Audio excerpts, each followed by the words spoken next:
முத்தாலங்குறிச்சி காமராசுவின் நெல்லை வரலாற்றுச் சுவடுகள்.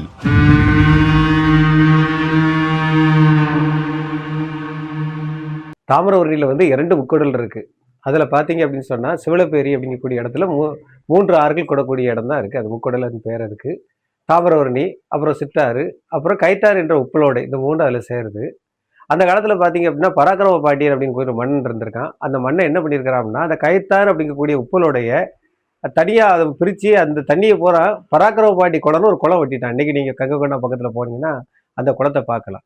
அந்த குளத்தை வெட்டி அவன் அந்த தண்ணீரை பூரா அதில் வச்சு மக்கள் விவசாயத்துக்காக அதை பயன்படுற மாதிரி ஏற்பாடு செஞ்சுருக்கிறான்.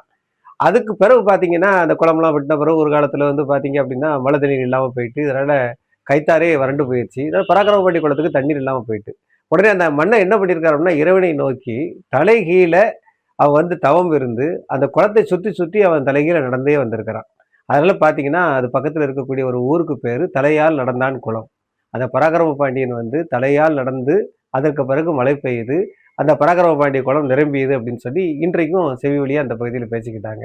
எது உண்மையோ, தான் குளத்தை வெட்டினாலும் சரி, இல்லாட்டி நம்ம எதை நற்பணி செய்தாலும் சரி, அந்த நற்பணி நீர் நிறைந்ததாக இருந்தால் மட்டுமே நலம் பயக்கும் என்பதற்காக அந்த மன்னன் தலைகீழாக நடந்தான் என்று சொல்லும்போது நமக்கு ஆச்சரியமாக இருக்கிறது. இன்றைக்கும் தலையால் நடந்தான் குளத்தை நம்ம பார்த்தோம் அப்படின்னா நமக்கு பராக்கிரம பாண்டியன் நினைவு தான் வருது.